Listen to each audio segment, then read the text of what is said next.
Okay, chemistry. I'm teaching from home today because of bad weather and everything. But I said I was going to do this video, and so I want to get it up there so that way you can have it as your working problems. But this video is about balancing equations. So the first thing that we need to go over are the terms. So we have a chemical equation, which this is the skeleton of a chemical equation. We're going to balance it in a second. But you have this arrow right here. This is your yield sign. This is what separates your products from your reactants. And so your reactants are always going to be on the left-hand side. Those are the things that you start with. So if I was in the lab and I wanted to do this one, which we can't do this one in the lab, but if I wanted to, I would have hydrogen gas and I'd have oxygen gas. And then I'm going to combine those things and I form my product or products, depending on what the equation is. And this is what I end up with. And so this is going to convert into this. And so that arrow sign separates them. That being said, it's just like in baking or in cooking or in anything else, whatever you start with is all going to get converted over to what you end with. And so there's the law of conservation of mass, which says that matter cannot be created or destroyed. It can only be transferred. So that means every atom that I have as a reactant has to appear as product. So that's why we balance. We need to make sure that we're not creating or destroying something. If it's not balanced, if you have more product than you have reactant of anything, it looks like you created something. If you have more reactant than you have product, it looks like you destroyed something, which just isn't physically possible.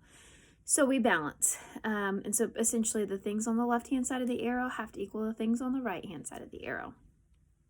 There's multiple ways to go about doing this. There's no right or wrong way, whichever way works for you and gets you the right answer.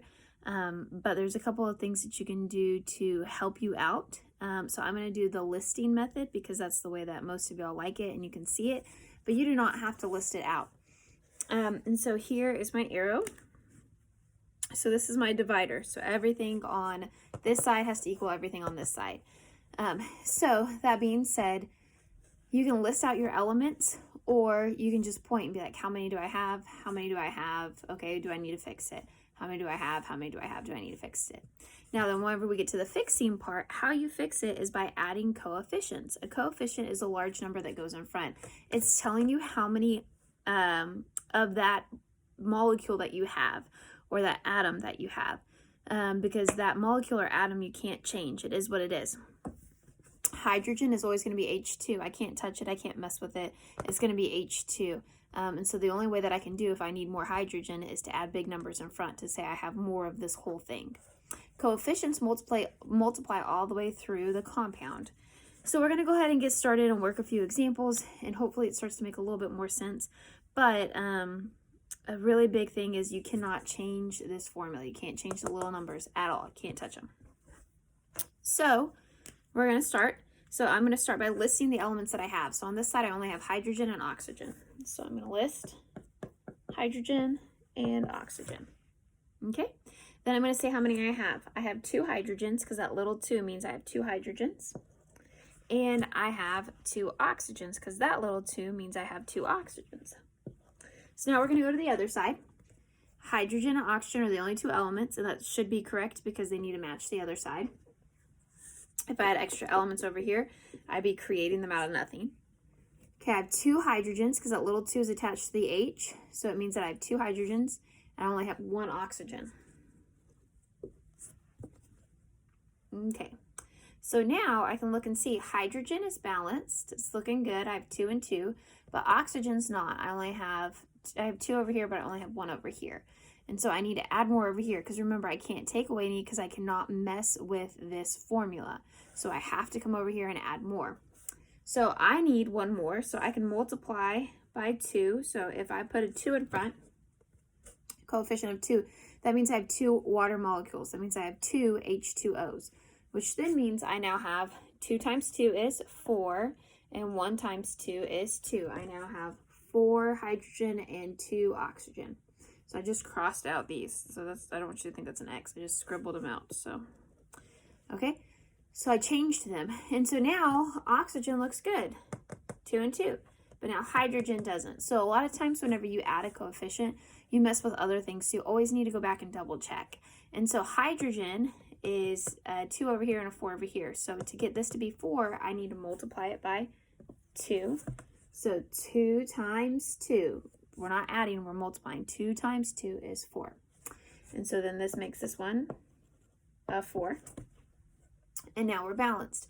It's always smart to go back and double check though, just in case you messed up your numbers or you got confused along the way.